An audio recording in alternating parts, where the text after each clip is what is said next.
Welcome to episode 104 of How About the Huskies. As always, I'm your host, Connor, joined by Matt and Andrew, and we've been doing this show for now, I'd say 2.5 years, 2.5 seasons. And this is the first time, surprisingly, we're talking about a UConn overtime win. The Huskies defeated the Xavier Musketeers in overtime the other night in the Big East opener, 94-89. It's the first UConn overtime win since that St. John's game. Now, what, 3 seasons ago, the game that Julian Champagny went off and forced overtime. That was, I believe, at Gamble. The Huskies pulled it out in the end. But yeah, they haven't played many overtime games since then. The only one I believe since then was that Memphis game out in Maui where they ended up losing. So we haven't talked about an overtime win on this podcast in quite some time. We were all at the game. Unfortunately, no one took a picture with Matt like we requested, but that's okay. But I'll just let you guys really just jump in because I know we all have a lot to say. It's a lot to say about this game, a lot of different directions we can go in. Yeah, I mean this was the starting lineup's best game of the season. Everybody in double figures. Three guys had above 20. I believe Liam was 14, and who am I missing? DR was 12 with 11 assists. We had two double doubles. That's another big thing. But player of the game, man, Tarris Reed in his first start for Connecticut. I mean, unbelievable. He just looked insane out there. Obviously, in the absence of Samson, he looks fantastic. Connor, I will give you the credit for that. Called the 20 and 10 game, um, but he's a beast, and it showed last night. He's just so strong, so physical. But yeah, just all in all, a great game from the starting five. I definitely agree. Terrace should be starting every game after this. I mean, even the foul trouble wasn't there like we usually see. He was able to kind of keep it under control. Got some solid minutes out of Youssef. Overall, I mean the back court or the front court was very productive. I have no complaints. And I mean, when you have three guys scoring 20 in a Big East matchup, I mean, you better win that game because if you don't, you got some problems. But loved what I saw to Terrace, loved what I saw to AK. Solo could have been a little more efficient, but he got his 22, hit some big shots. What are you going to do? Overall, very impressive win against a, little bit of a surprising Xavier team. Yeah, like we didn't have Samson, Xavier had more of a burden. They didn't have Zach Fremantle, a guy who starts at center for them. So their front court was definitely a bit depleted, which I feel like was definitely to the benefit of Terrace Reed. He was able to get pretty much whatever he wanted inside and on the glass. He had 20 and 13. He's a guy, as long as he's not going to play 35 minutes every game, even with Samson back. He's probably, I feel like I agree, he should be playing a bulk of those minutes. I don't think he'll enter the starting lineup because at this point, I don't think they're going to change it and pull Sampson just because of the injury. But Terrace, I feel like, should play a majority of those minutes. The majority is like 23 out of 40 as opposed to like splitting it or playing maybe 18 or 19. So it's not like I'm saying it should be a complete Terrace takeover inside, but the way he's played, the way the poise he has, he hit the too small celebration on Jerome Hunter, like 2 possessions into the game. You could tell from there he's going to have a big one. I know Hurley was talking in the post-game presser how he wants, oh, I forget exactly what it was. It's something to do with bears. He wants them to be a vicious bear. He was showing him videos of vicious bears all week long. He wants the fans to DM him videos of vicious bears. That's how he wants them to act. It's just we have a very fun head coach, Dan Hurley. He does stuff like that. He always gets the crowd hyped up. But yeah, I feel like Terrace Reed, when he committed here like he was honored his visit during the national championship parade. If that's not a selling point, I don't know what is. But I feel like Hurley doesn't usually go after too many guys in the portal. He usually picks and chooses. Like he hit a home run here with Terrace Reed. And I meant to do this before, but I want to give credit to Sean Miller and Xavier. I mean, they played a hell of a game. That was back and forth, but more so than just Xavier, I want to give credit to Dante Maddox Jr. because Xavier is not in that game if he didn't hit five threes off the bench and 22 points. Um, but there was just a stretch there where I thought Xavier was going to hit a three from full court. Honestly, I thought that anything they shot was going to go in. They finally did end up missing towards the end of overtime, which is I feel like why overtime was a better situation. I do like the foul as well because I was convinced that Maddox was going to hit the game-winning three, and that would have been terrible. So I do like the foul, give us the last shot, force overtime because when teams are hot like that, they want to keep shooting. They don't want to break. So I knew Xavier wasn't going to keep shooting whatever they ended up shooting 62% or something completely ridiculous like that from three. But they played tough. Their defense was all right, but their offense was very good. They got whatever they wanted. A lot of those were threes, but yeah, I want to give a lot of credit to Xavier for this game. They played fantastic. Yeah, Maddox, I feel like is going to become a little bit of a problem here in the Big East. Came in from Toledo, took a little bit of a smaller bench role to play for Xavier, and in 16 minutes he's only averaging 6 points. But if he can kind of keep up what he did last night, he played 35 minutes, which is around his average last season at Toledo.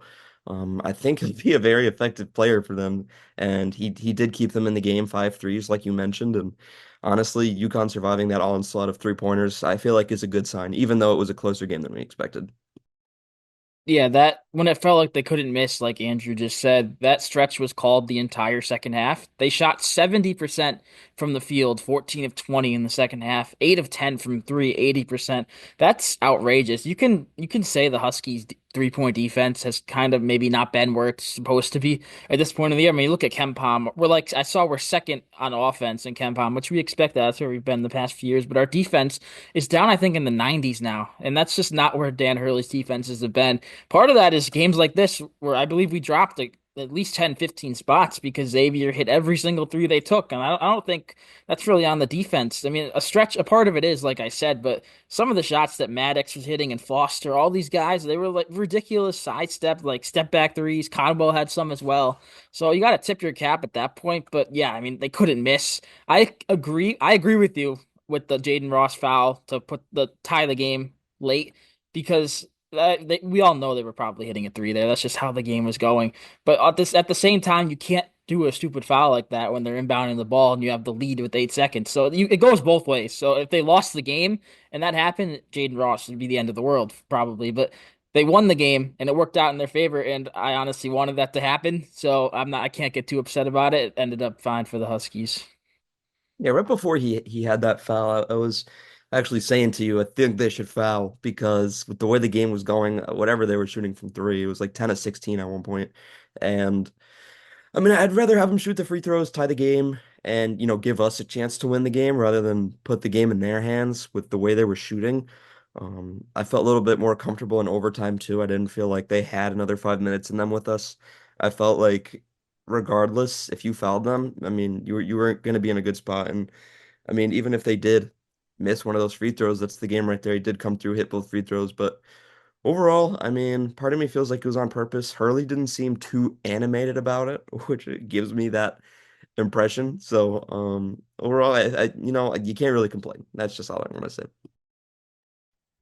Yeah, I mean, I figured that Xavier didn't have 5 more minutes left in the gas tank. I knew we had way more in the gas tank than them because they had played their hearts out, and then they get to overtime, and it's tough to play in overtime because you play so much, and your mind is stuck on when the game clock hits zero, and you're not thinking about another 5 minutes. You're just thinking about that moment exactly. So I definitely wanted the game to go to overtime. I said to my brother and dad next to me, I told them they should foul instantly. I actually, the dumb foul. Was it a dumb foul? Sure, but it was the right thing to do. Um, but I want to talk about real quick before we get into Butler, Liam McNeely. He had 3 fouls in the first half, didn't score, and then 14 points in the second half, and a lot of really tough takes. He had a wide open three. He had a couple tough layups, knocked down all his free throws, which I believe was five. But for being in foul trouble as a freshman, he contained himself. He only got one more. He didn't foul out. So I mean, he's getting better by the day. He's an exact representation of Castle. They each had their little bit of struggles in the beginning of the year, but he's really starting to blossom now. And unfortunately, he's gonna definitely be a one and done now. Yeah, a freshman, I feel like if they have the first half that he did and he struggling to make any shots, he didn't score. He commits his second foul at I think it was the 9 minute mark and didn't go back into the game. That could easily frustrate me if I was a player. I feel like a freshman playing in his first Big East Conference game at home in front of the crowd, he wants to be out there, make the plays. He could easily get frustrated and maybe force some things, but that's not what he did in that second half. He scored 10 of his points really quickly, probably in the first 8 minutes of that second half. He sprinkled in a few more later, including those two clutch free throws that looked like at the time it would have been for the win before Jaden Ross committed that foul because he hit them both with 12 seconds left. He had two free throws, but also he was involved in that play at the end of regulation. I want to hear your guys' thoughts about where we had a look solo. It was a great look from three. It almost went in looking at a replay. Live, it looked maybe a little off, but on the replay, it looked like that shot, if it was a little shorter, would have just splashed right in. McNeely went down. They didn't call anything after pretty much calling everything all game. What was your guys' thoughts of that? I mean, obviously, we all want them to call a. I mean, I don't know if I want them to call a foul. I kind of want the game to play out at that point. But what do you guys think? The referees all night were just back and forth. I don't blame them at all for the outcome of the game, and I don't blame them for like, making calls, missing calls. Being a referee is tough, but I just think that it was very like I don't want to say opinionated, but they definitely were very strict at certain points and very lenient at certain points. I was super surprised at that McNeely call was not called. That McNeely play was not called because they would have called that 10 out of 10 times if that was 5 minutes earlier. I'm so positive of it. I feel like they just wanted to let the game play out, which I feel like after not letting it play out the whole time, we should have had free throws with the second left, in my opinion. McNeely would have hit both of them. But I mean, we did get the dub, so it's not the end of the world, but it, I just don't want to see any more games called like that. That was so frustrating to watch. Yeah, with the refs, obviously this isn't how about them referees, but I do want to talk about it because it was a big part of the game. They slowed down the pace of the game in the second half, went to the monitor a couple of times, and I want to say this. If you have to go to the monitor for more than 60 seconds, then the play should not be reversed. There is clearly not enough evidence for you to overturn a call if you have to be there for 90 seconds or more. I think that's the way it is. It'll never happen because I don't make the rules. But I think that if you are at the monitor for over a minute, and I think it got to something like 3 minutes. I mean, there's no way that if you're looking at the same play for 3 whole minutes that you have enough conclusive evidence to overturn whatever it was. Um, but yeah, they kind of made it about themselves a little bit, but you can't say that they were bad for just us. They were terrible both ways. I'm not gonna lie. They kind of lost control, and I feel like them slowing down the game was trying to get back control. But just in general, it wasn't a great night from Pat Driscoll's crew. Yeah, I agree with you. I don't really care as long as you win the game. If you lose the game, it's more of a topic. The Huskies were able to pull this one out. I remember the crowd didn't really like some of the calls. One of them, especially that Terrace Reed second foul, the illegal screen at pretty much half court. That was something that the crowd really didn't like, and I could probably agree with it looking back at a replay. I mean, you call illegal screens. I mean, some are, some aren't. Just let him play on at that point. I mean, it's not the end of the world if he runs into him. There's another one. It was on Jaden Ross. One of the players on Xavier. It was going for a long side rebound. Don't know if you guys remember that one. They ran into each other. That's Yeah, what it they was. The ran. two Xavier guys ran into each other. Yeah, yeah, they ran into each other and they called the foul on Ross. It's just very inconsistent. But I guess if it's very inconsistent, that makes it consistent. So you kind of have to adjust to it there. But who else? Who do I want to? I want to give some flowers to Solo Ball. I know we mentioned him kind of just going over it, but his personal 8-0 run, the score was 69-64, Xavier, after they hit like three straight threes to go up five. Then Solo had a nice cut down low, hit a three to tie the game. Sean Miller calls a timeout. And then right out of that timeout, the next score is another three by Solo. Career high 22. He never had more than 16 in the game before that. He also had four steals, which don't have it in front of me. I don't think he's had four steals in the game in his career. That has to be a career high. But yeah, Solo just balled out. Caravan, he kind of broke his shooting slump. He didn't hit one against Gonzaga. He went 3 for 8 in this one from deep, 20 points. Three guys with 20 points. That I don't remember the last time that happened for us. It definitely happened very often last year with the deep group we had. I just don't have the game. But the bench I want to talk about, probably one of our last points here. Only six bench points from the Huskies. Jaden Ross did not score in his 19 minutes. Jalen Stewart, just 2 points in his 20 minutes. Yusuf Singare, actually, 4 points in 8 minutes. He looked very solid. We'll talk a little more about him later. Spoiler for me there. But Aiden Mahaney only played 3 minutes and did not score. Ahmad Noel did not play. So, what was your guys' thoughts about the whole bench and how they performed? Because I mean, they didn't really put up scoring numbers, but Ross's defense, when they were doing defense with McNeely, was really impressive. Yeah, it's becoming pretty clear to me that Jaden Ross is not going to be an offensive star for this team. I mean, he's kind of just he's I don't really know how to describe it. He's kind of just there on offense, if that makes sense. I mean, he's just kind of running around. But no, his defense, I will give credit. His defense was very good last night. Um, he was really kind of keeping that bench unit, not really a bench unit, but those couple of bench guys, he was keeping them together. But yeah, his offense is never going to be his best part of the game. His lanky body, obviously helps on defense, but I would love to see a little more offensive production on him. I mean, that missed layup kind of hurts. It was the same exact play as the Gonzaga game, which he made, but missed layup hurts. Doesn't matter now because Caravan fouled it. But I would just like to see a little more offensive production out of him. But Yusuf Singare, career high, baby. He was fantastic too. He brings so much energy off the bench, but yeah, just not a great night in general from the bench. They were kind of just placeholders. And you mentioned Mahaney only 3 minutes. There were 45 total minutes with overtime, and Diarra played 42 of them. It's surprising. I'm not sure if this is sustainable throughout a full season. Obviously was last night, had a fantastic game, but I do like the minutes out of Ross at that point guard defensive spot, and you kind of move Diarra to the two and get Solo some rest. That does work. I like having Ross and Stewart out there guarding those guys. I feel like it works, especially in a game last night when Maddox off the bench, 35 minutes and 22 points.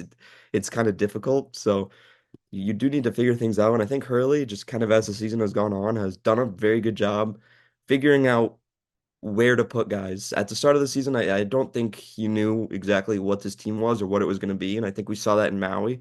But, the more you're able to practice and the more you're able to figure things out and the more game experience that you have, this team's only going to keep getting better and it's going to be a project. I don't think we're going to have as much success as we did last year, obviously. But I think towards the end of this season, when we could be at full strength and we could be, a powerhouse going into March. Yeah, I was going to bring up that point about the sustainability of the point guard spot. Diarra playing 42 of those 45 minutes. I mean, does he deserve to play 42 minutes on paper? Probably not, seeing we have guys like Noel behind him, Mahaney. I feel like deserves more than 3 minutes. I mean, I was talking with you, Matt. I don't think Mahaney should see any more time as the only like true point guard ball handler out there with Noel healthy finally, because Mahaney's not a guy. I've said this probably 8 times on this podcast. He's not a guy that's a point guard. He didn't play point guard at St. Mary's. He came in, he was a starting point guard for us to start the season, and he struggled, and he's still struggling off the bench because he's still playing point guard. I feel like our staff is so good. I feel like, are they just overlooking this fact? Maybe they see more out of him as a point guard. I don't know. But yeah, Diarra, I mean, he's been awesome. He had 11 assists last night, one turnover. That's a great ratio. He's averaging 7.4 assists per game since entering the starting lineup, which is that's elite. That's probably the most assists per game we've had in quite some time. He's only averaging, I'll say only, he's averaging like 6.2, 6.3 on the season, counting his bench stats. But yeah, I mean, I agree. I don't think it's sustainable for 20 Big East, now 19 more Big East games in the regular season for Hassan Diarra to play. I mean, take out the 5 minutes, he would have ended up playing 37 minutes in that game. Caravan would have ended up playing 38 minutes. Terrace Reed would have ended up playing 30 if you take out overtime. Solo, 29. That's pretty much four players playing 30 minutes, plus obviously the five. But you can't have that. You need some more out of your bench. I think it'll come. Stewart only took 3 shots in this game. That's why he only scored two. The bench as a whole only took 6 shots, 7 shots total. Two of them were by Singara, his two finishes. So it's not like they played poorly. They just didn't take many shots. The starting lineup took 62 shots compared to the bench's seven. I feel like that will certainly flatten out, especially in these next couple of tough road games against Butler and DePaul. We're going to need some mileage out of our bench. I don't think Hassan Diarra is going to play 35 minutes per game over these next two, but it should be very interesting to see how that turns out. You guys got anything else on this Xavier game before we move on? I think I'll just maybe do one last closing point. Sean Miller, I know Andrew, you're talking about it. He's one of my favorite coaches in the Big East. That's not Dan Hurley. The quotes he has after the game, I don't want to say he's so respectful like he should be, but like the quotes he had, like he says Alex Caravan is the best champion the sport has ever seen or something like that, or best winning player. He compared him to Christian Laettner. He just always has high praises for the Huskies. You see some coaches in the conference, I feel like, that aren't that way. Just yeah, Sean Miller. I like him. I root for Xavier when they're not playing the Huskies. I feel like they're a team that they're easy to root for because they got these dudes like Maddox coming in from a smaller school balling out. They have Marcus Foster, was at a smaller school. All those guys pretty much were at smaller schools. Ryan Conwell, their leading scorer, went to Indiana State last year. So it's cool to see success stories like that. And Xavier, I in our Big East preview, I think I had them sixth or seventh. If they shoot the ball like that, which they won't every night, but they can fight for a top five finish in my opinion, especially looking at how Creighton played against Georgetown. Another prediction I had in that Big East preview, I thought the Warriors were for real. They beat Creighton by 24 points last night. It was at home. But yeah, so if Creighton's not what we think it is, there's an open spot in that top five. I think Xavier definitely has a chance to take it. Moving on, done with the Xavier game. Great win. Huskies, I believe their first home Big East opener win in Hartford since 1995, at home at all since 2003. That's not winning their first home game. That's like winning the first game, and it happens to be at home because they've won their first game other times. But Hurley now 2-5 in openers conference play at UConn. It's really been a curse on this program, but glad to see it go through. But moving on to Butler, this is a tough Bulldogs team. They lost to Marquette by 10 the same night we played last night. They fought them all throughout. They were leading at halftime in that game. They just ran out of steam against the very deep starting five that Marquette has. Before we hop into this, what's your initial thoughts of this matchup on Saturday with Butler? Butler's on a huge skid, four in a row, lost four in a row. Houston, NDSU, Wisconsin, Marquette, three ranked teams there, and we make the fourth out of five for them, which really does suck for them. So I feel like having them at this point is a good thing. You don't kind of want to catch this team on a roll. They're a team that will get hot, but I feel like we got them at the right spot here. I'm not I'm not too nervous about it. I don't think that they're gonna pose a huge threat to us. It is a noon game, which are always tricky. We saw in Maui those early games, those get pretty tough. This is on Peacock too. Pretty our first Big East game on Peacock. So if you're curious as to why it's not on television, there you go. Now you know. Um, but I mean, keeping that big three that we mentioned in the preview under wraps is very important. Telfort, uh, it's a fantastic player, led all three categories against Marquette. But they also have guys like McCaffrey who will beat you and Brooks who will beat you. So just keeping them under wraps is important. You got to contain that big three, or honestly, just let them go off. They're not going to score 80 points. So Yeah, Matt just mentioned they're on a skid. This is at home for them, so this is they're gonna come out flying, I think, but I still think we'll handle them. Um, it's just there's not a ton to say about this game because it's kind of a weird one. It's at their place. Hinkle Fieldhouse is definitely a cool spot to play, but it's not like a premier atmosphere in the Big East. I'm sure it'll still be pretty good, but yeah, I mean, we outmatch them at every position. But I think it is kind of a trap game, like Matt said. Noon games we tend to struggle with, but I think it's. I'm not necessarily scared either. Um, I think that we definitely will need more from the bench if we want to win that one. Probably no Sampson. I don't want to make any speculations, but I don't think he's going to play in that one either. So we'll probably see Terrace in the starting lineup again. Um, but yeah, I think we'll handle him pretty easily. Yeah, also not making speculations, but I'd have to agree with you. It would probably be the smart decision to not play Sampson. Hurley did say in his media availability Tuesday that he's a possibility for Saturday, but I just personally don't see it. A concussion coming back exactly a week later, the protocol, I don't know. But yeah, I agree. Butler, it's going to be an interesting game. It's a team, like you mentioned, they're on a tough streak where they've lost to a bunch of good teams. Also, North Dakota State in there, which we talked about that in the preview. That's a game you can't lose, but. They lost by 9 to Wisconsin. That was a neutral site game. They lost by 10 to Marquette on the road. So they finally get a top 25 opponent at home during this streak, and that's us. So that worries me a little bit.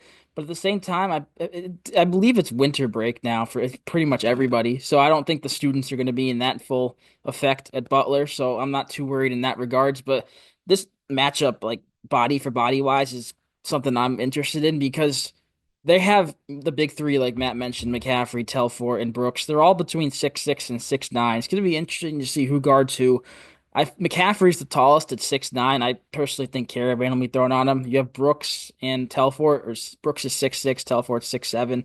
I think we'll see McNeely on Telfort, if I had to guess, and then I maybe we'll play a majority Jaden Ross on Brooks. Ross, he won't make a start, but I think maybe he'll play a majority of those minutes there.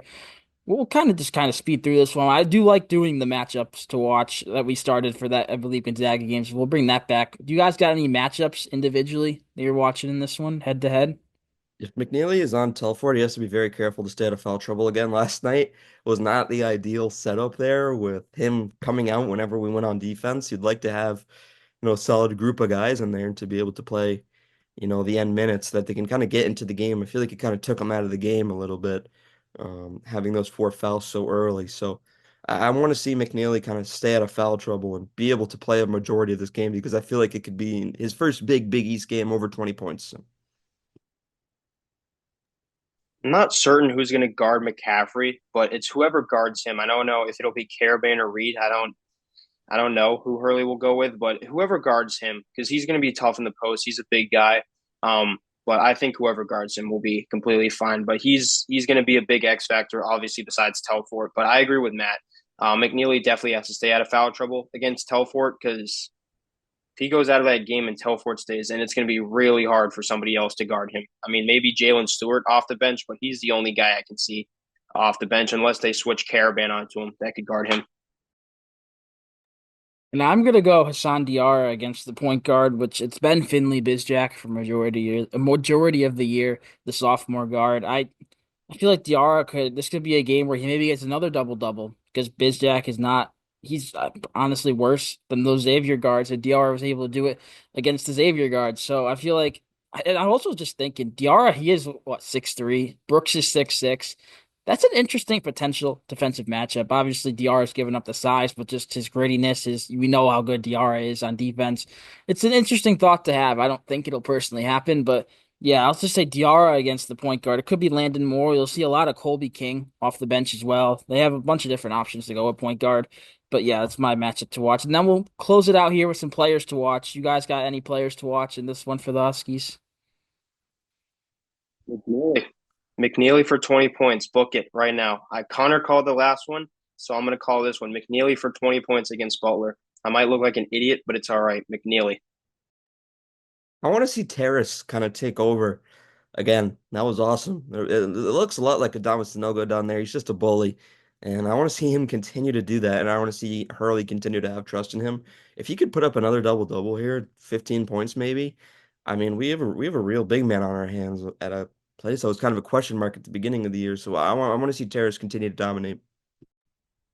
I feel like as long as Terrace is starting, he'll get a double double. I feel like that's how it's been for him when he plays a lot of minutes. But he's not going to play all the minutes, which is why my player to watch is Yusuf Singare. After he gave us 8 very solid minutes in that first half, scored those 4 points. I mean, he didn't play at all in the second half. Reed only sat like 3 minutes, and they went small with Caravan at the 5. I feel like if Sampson's out, which obviously this prediction is assuming he is, because I wouldn't choose Singare as player to watch as the third center. But I feel like he could maybe up that to 10 minutes. Maybe Reed plays 25. You get 10 out of Singare and 5 with small ball Caravan. I just want to see how Singare does now in his second game in Big East play, second game officially back in the rotation, knowing you're going to be in the rotation. Because last year when Sampson, no, it was Klingon that got hurt. We didn't really see any Singare as that second center. This year when Sampson gets hurt, we're seeing some Singare. I want to see how he builds off that performance. It was electric when he got those 2 buckets. But if you guys got nothing else for this preview, I think that'll just about do it here for episode 104. Talking about that gritty Xavier win and previewing what's going to be we always use the word interesting, but it's going to be an interesting game against Butler. I feel like a road game in the Big East, they're always very tough. Road games in general are always very tough. But next time you hear from us, we'll probably be recapping that game, and we honestly won't do a preview in the same episode because there's 9 or 10 days in between games. But yeah, so early next week you'll hear from us talking about this Butler game. Hopefully the Huskies advancing to 2-0 in Big East play and not 1-1. But yeah, thank you guys for watching and stay tuned.